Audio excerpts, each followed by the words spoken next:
Pessoal, tudo certo? Como vocês estão? Estou aqui novamente, professor Marcelo, para mais um vídeo focado no concurso da SED Santa Catarina. Então, vamos lá, rumo à aprovação. Foco nos estudos, povo. Vamos que vamos. No primeiro vídeo, terminamos com o quê? Com o Plano Estadual de Educação, tá? Plano Estadual de Educação. E no vídeo de hoje, nós vamos ver a Lei Complementar 170, que dispõe sobre o sistema estadual, né, aqui de Santa Catarina, de educação. Terão dois vídeos um pouco longos, né, que é bastante parte da lei, que é importante, né, e que eu considero como um dos focos principais aqui desse conteúdo. E querendo ou não, né, são assuntos que são similares entre si, né, na parte da BNCC, do plano estadual, são assuntos que convergem entre si, tá? Então serão dois vídeos, acompanhe, né? E não se esqueça de inscrever no canal, deixe seu like, né? E comente aí como está o seu foco de estudo, beleza? E qualquer dúvida, fico à disposição. Bom, então SEE, Sistema Estadual de Educação, ele é organizado conforme a Lei 170, né? E a ideia, né, quando a gente pensa na pedagogia, na educação, é a forma, né, como disciplina todo o nosso sistema aqui em Santa Catarina. E quais são as bases? É só lembrar das bases, ó. A educação abrange um processo formativo que desenvolve na vida familiar, na convivência, no trabalho, nas instituições, nos movimentos sociais, na organização civil, nas manifestações culturais, políticas e religiosas. Então, a educação ela abrange um processo formativo amplo, né? Mas o importante, né, que o que a gente vai estudar, o foco principal, né, desse sistema é a educação escolar, que se desenvolve predominantemente por meio do ensino em instituições próprias, né? Então, nosso foco é analisar a educação escolar, tá?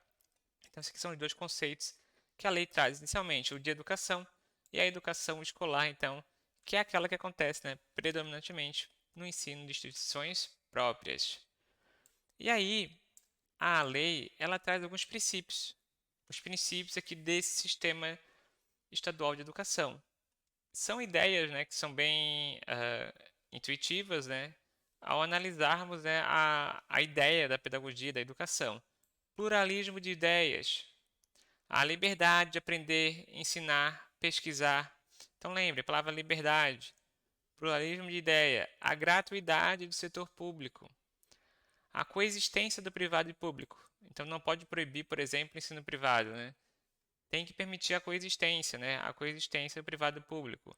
A promoção da justiça social, da liberdade, da interação escola e o ambiente, a valorização da cultura local e regional de Santa Catarina. Isso que é bem comentado também, né? A promoção, valorização da cultura daqui. Também, ó, um dos princípios, vinculação do mundo escolar à prática social e ao ambiente econômico da região, o ambiente econômico catarinense. Valorização dos professores e experiência extraescolar. Gestão democrática. Então, vocês lembrem, né, que são bastante pontos até que a gente já viu no plano estadual, né, que o plano estadual ele é um planejamento, né, que leva em conta também todas as diretrizes do sistema estadual de educação. Igualdade de acesso e permanência, né? Então, igualdade de acesso a todos e também igualdade de permanência. Então, são os princípios que devem sempre basilar aí, né, o sistema de educação, que devem ser aí buscados, né, em toda ação que o poder público, né, tiver dentro da Secretaria de Educação, dentro das escolas, né, dentro da direção e planejamento da educação, atender a esses princípios, né? Então, sempre valorizar a cultura local, promover a igualdade, liberdade, permitir o pluralismo de ideias, né? Então tudo isso tem que ser aí, né, levado em consideração. Bom, e qual que é o objetivo, né? Então, o objetivo, olha só, da educação escolar em Santa Catarina é o direito de todos, tá? A educação escolar é um direito de todos, ela é dever do Estado e da família, promovida com a colaboração da sociedade, inspirada nos princípios da democracia, liberdade e igualdade, né? Aqui é o lema basicamente da Revolução Francesa, né? A adaptação. Mas o que é importante, né, pessoal? Então, é um direito de todos, é um dever do Estado e também da família. Então, a família também é corresponsável, né, por esse processo. E é promovido em colaboração com toda a sociedade, com os ideais aí da democracia, liberdade e igualdade. nos ideais da solidariedade humana e o bem-estar social, né? Então vejam, a educação escolar ela tem esse, essa base, né? Esse núcleo. E o objetivo dela, então, aqui em Santa Catarina é o quê? O pleno desenvolvimento do educando, seu preparo para o exercício da cidadania, a convivência social e seu engajamento na sociedade. E, claro, sua qualificação. E também uma formação humanística, cultural, ética, política, técnico-científica, artística e democrática, né? Então a ideia, né, pessoal, se a gente analisar assim, nossa ideia é que todos saiam, né, com um bom embasamento, né? Se a gente analisar assim, é que gire, né, a educação, as diretrizes dela, com a formação de um indivíduo humanístico, culturalmente, eticamente, politicamente, tecnicamente, cientificamente, artisticamente e também com bases democráticas, né? Bom, então esse que é o objetivo, né? Tentar formar cidadãos, agir dessa forma, né? Com esse intuito, tá bom? Com esse intuito. E aí, a lei, ela vem trazer alguns direitos à educação e também sobre o dever de educar do Estado, né? Então, é um dever do Estado com a educação escolar pública, tá?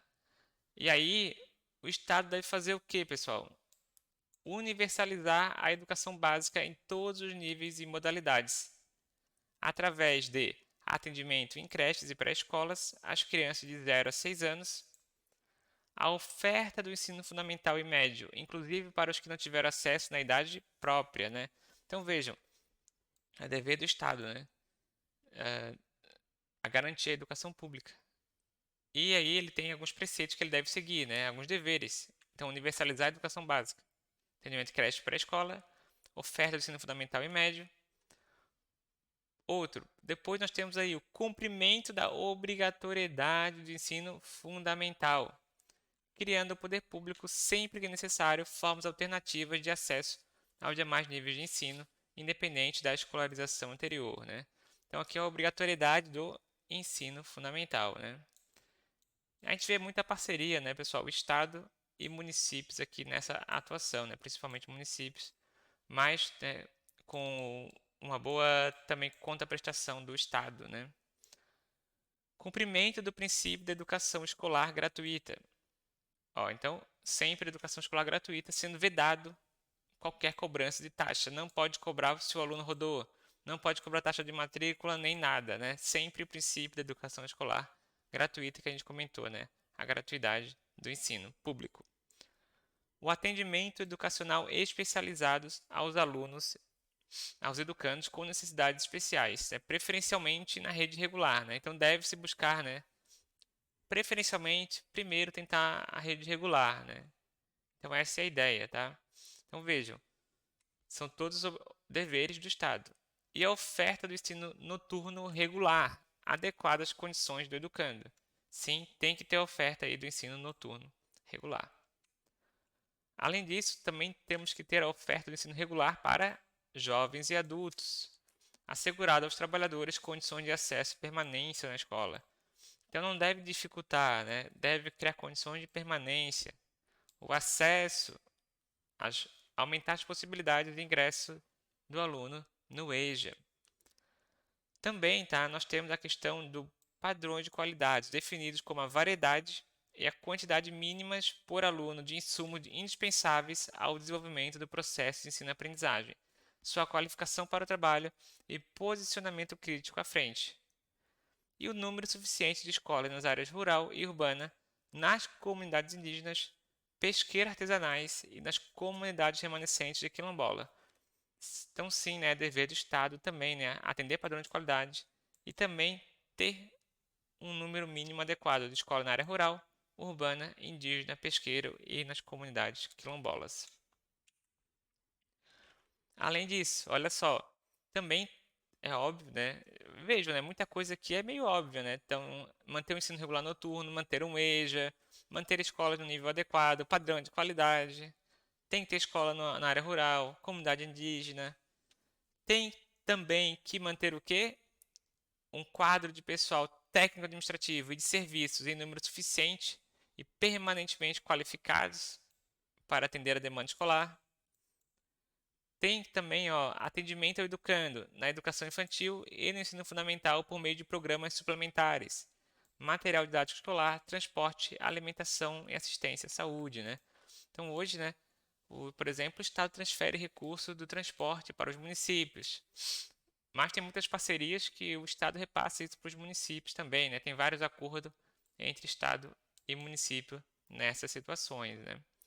Ampliação progressiva no ensino fundamental do período de permanência na escola. Então vejam, são vários deveres do Estado, muitos são intuitivos, né? Se a gente parar para pensar, sim, é obrigação aí do Estado, né? Arcar e buscar atender essa demanda na educação. E olha só, o acesso ao ensino fundamental obrigatório e gratuito é direito público subjetivo, podendo qualquer cidadão, associação comunitária, ONG, partido político ou entidade, né, constituída e o Ministério Público exigi-lo do poder público. Então pode exigir, né? Então já vi situações de, um, de uma criança solicitar a vaga, né, pelo Ministério Público e o Ministério Público solicitar aí para o poder, para o Estado, né, para o município. Já vi situações como essa, até mais comum do que a gente vê, né? Ou até às vezes solicitar o transporte para a escola, né? Bom, além disso, é dever dos pais ou responsáveis efetuar a matrícula dos menores no ensino fundamental. Então vejam, né? Aqui tem uma responsabilidade dos pais, né? Os pais também fazem parte do processo da educação, né? Então, é dever dos pais ou responsáveis efetuar a matrícula. Não é dever do Estado também, né? E caçar o aluno, né? Mas ele vai ter que fazer um estudo caso tenha uma evasão, né? O porquê dessa evasão. Mas é dever dos pais realizar essa matrícula. Os servidores públicos dos poderes executivos, judiciário e legislativo e também os funcionários estatais, tá? Concessionárias estaduais e municipais, que sejam pais ou responsáveis por menores de idade, deverão anualmente apresentar o documento comprovando sua matrícula e frequência. Então, olha só, né? A lei, ela determina que os funcionários públicos deverão aí, né, encaminhar um comprovante da matrícula no colégio, né? E até hoje não vi se isso é cobrado, né? Conheço algumas regiões ali, né? E atuação nunca vi isso sendo cobrado, né? Mas pode ser cobrado que os servidores públicos encaminhem o comprovante de matrícula. Que é difícil alguém fazer isso, né? Mas não são os casos mais comuns de evasão, né? Mas a lei determina, né?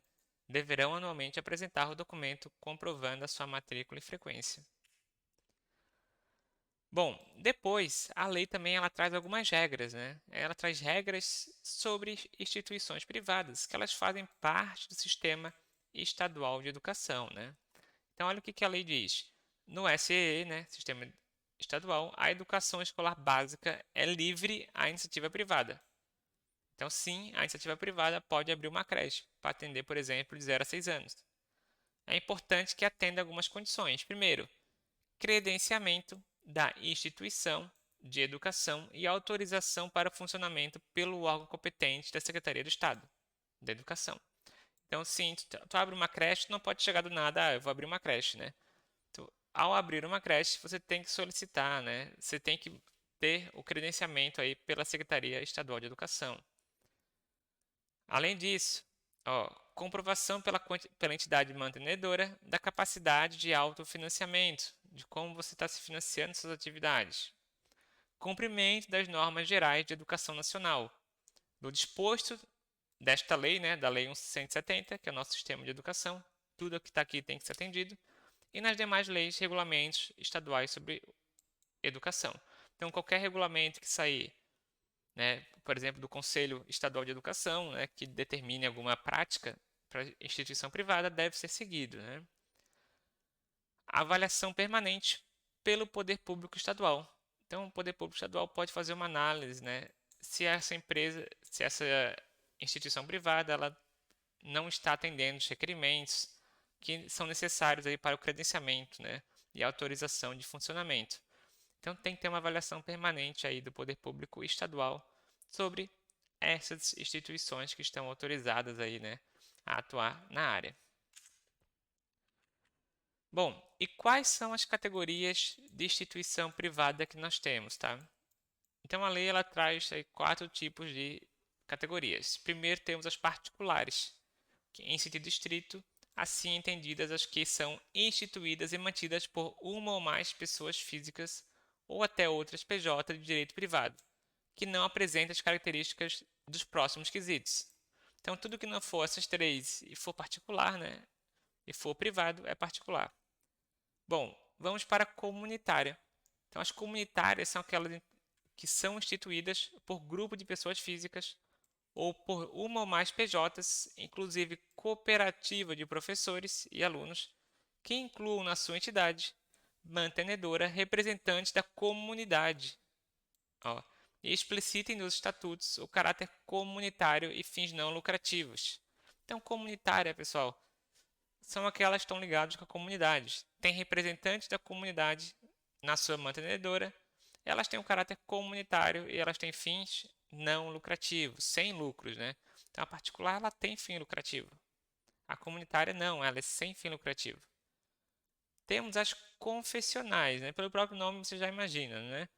Assim entendidas aquelas instituições por grupo de pessoas físicas ou pessoas jurídicas que atendem a orientação confessional e ideologias específicas, né? Não tenham fins lucrativos e incluam na entidade, né, representantes da comunidade. Então, no geral, são aquelas religiosas, né, no geral.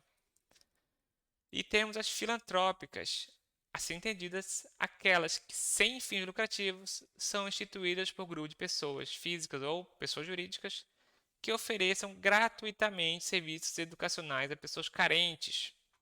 Então, vejam, né? Essa aqui tem um foco em pessoas carentes, sem fins lucrativos. Pessoas carentes, sem fins lucrativos, filantrópica. Gravem assim, confessionais, lembre religião, ideologia. Confessional, sem fins lucrativos. E tem representante da comunidade. E a comunitária também tem representante da comunidade sem fins lucrativos, né? E o que não for nenhuma das três, com certeza vai ser particular, né? Vai ser particular. Bom, e aí nós vamos agora para as atribuições, né? Lembra que você vai ser professor, né? Você vai entrar no cargo de orientador, no cargo que você está buscando, e lá você tem o quê? Atribuições. O que são as atribuições do seu cargo? Aquilo que você vai fazer, né? Que é o seu papel quando você assumir o seu cargo, né? Então, as atribuições são os papéis, as funções que o Sistema Estadual de Educação tem, tá? Então, olha só. A USEE, por intermédio dos órgãos e entidades públicas e das instituições de educação que o compõem ou que a ele estejam vinculados, compete elaborar, executar, manter, desenvolver as ações administrativas, as relações pedagógicas, a legislação, as políticas e os planos educacionais, né? Integrando em regime de colaboração do Estado com o município e União, né? E coordenando os planos e programas de âmbito estadual para garantir educação de qualidade em todos os níveis.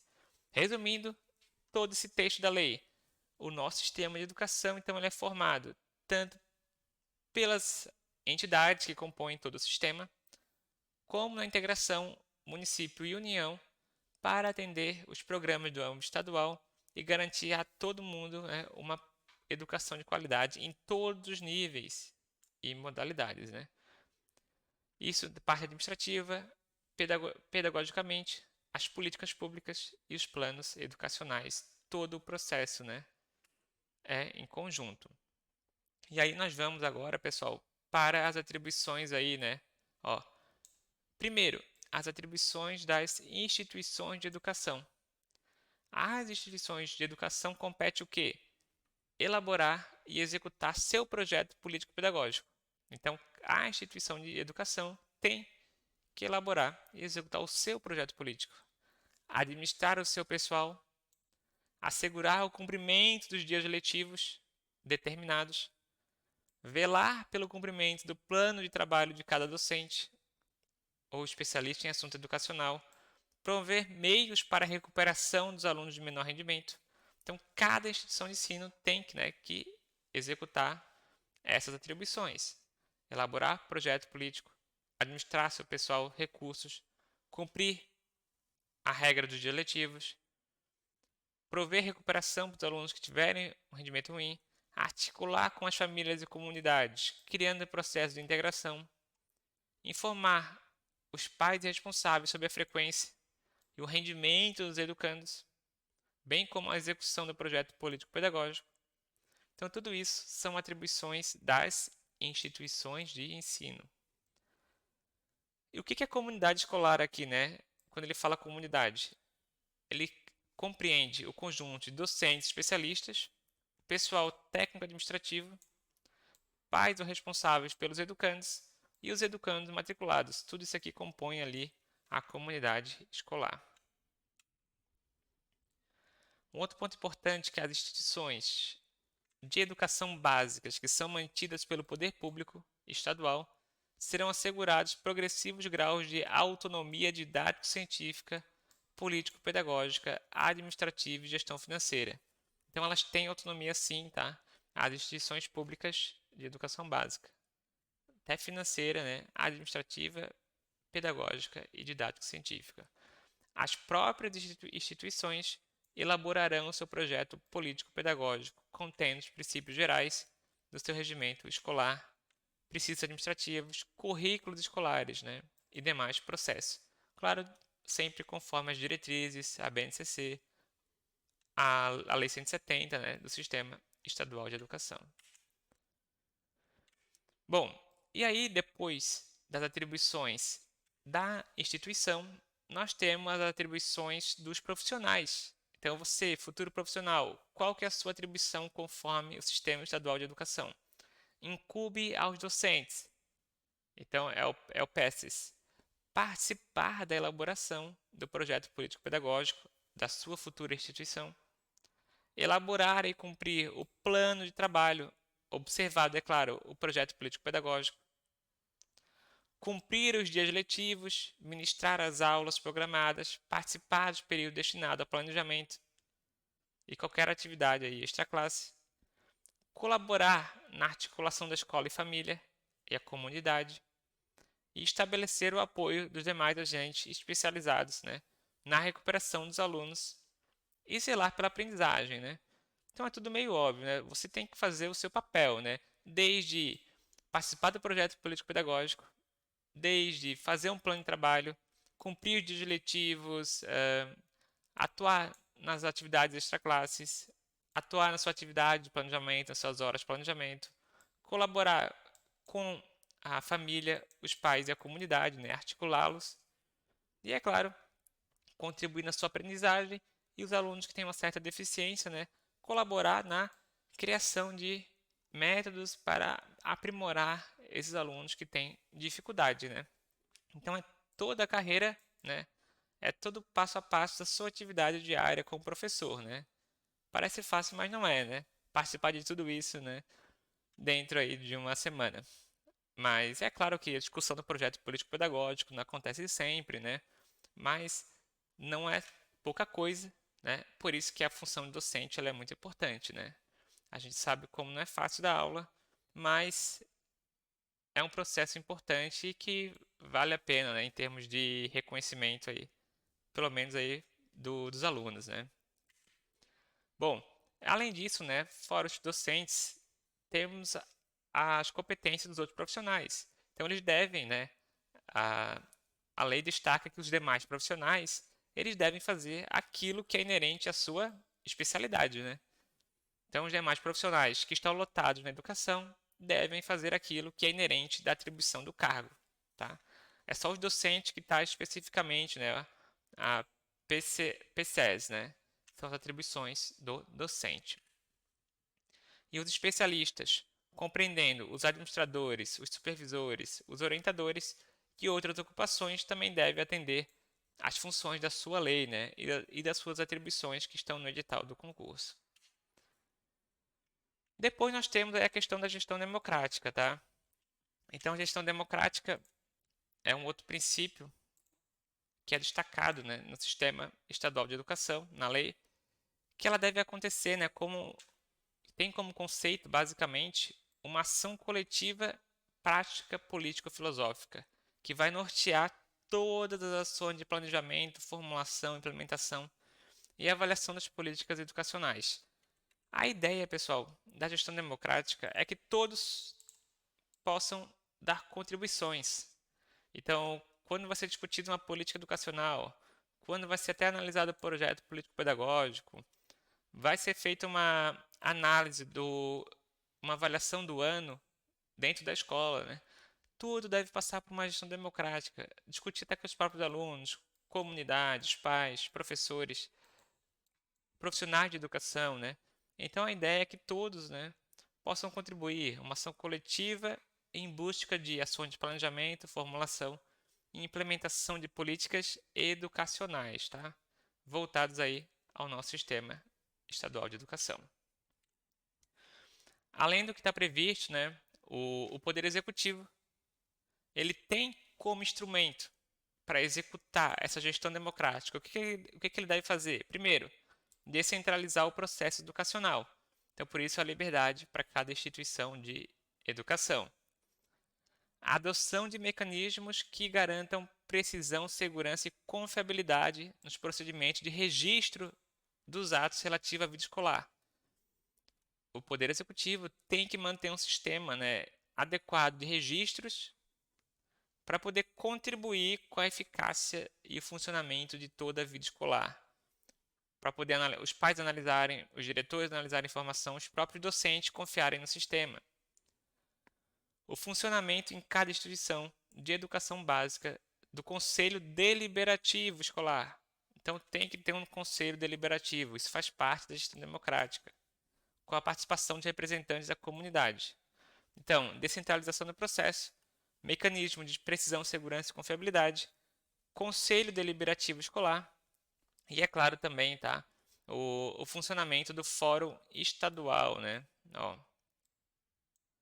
de Educação e a participação dos representantes das entidades. Então, as entidades têm que caminhar representantes para o Fórum Estadual de Educação. É lá onde serão discutidos, né, o Plano Estadual de Educação, políticas, projetos pedagógicos, a discussão aí de todo o funcionamento do sistema estadual de educação. Importante que a lei também, né, ela traz que os conselhos deliberativos terão número de membros e atribuições variáveis de acordo com o porte da instituição ou a ação governamental a ser desenvolvida. Então, o tamanho do conselho vai depender do tamanho da escola e deve seguir os seguintes preceitos desse tamanho. Nas que oferecem mais de uma modalidade de educação ou nível de ensino, sempre que seu porte recomendar, o conselho escolar poderá deliberar por intermédio de câmaras especializadas. Então, pode ter uma câmara especializada em educação infantil, por exemplo, né? E entre outras atribuições do conselho deliberativo, recomendadas pelo porte da escola ou pela ação governamental, devem constar quais informações. Eu já vou trazer para vocês, tá, pessoal? Espera aí. Eu acabei deixando no próximo. Acabei deixando para o próximo vídeo. Eu vou comentar sobre isso aqui no próximo vídeo, hein, pessoal? Mil desculpas aqui. Depois eu finalizo o Conselho Deliberativo, a gestão democrática, tá? E só para lembrar que o Fórum Estadual de Educação é um órgão central, tá? Importante para a gestão democrática. E as instituições aí devem participar, né? Faz todo parte do processo aí de discussão das políticas e dos planos educacionais aí vigentes para o Estado. Bom, no próximo vídeo eu vou terminar sobre o Conselho Deliberativo e vou finalizar toda a questão dessa lei, né? Dessa lei 170/98, que é uma lei extensa, né? Mas é basicamente sobre todo o sistema estadual de educação, tá? Então vamos que vamos, permaneça nos estudos e qualquer dúvida fica à disposição. Bora, povo!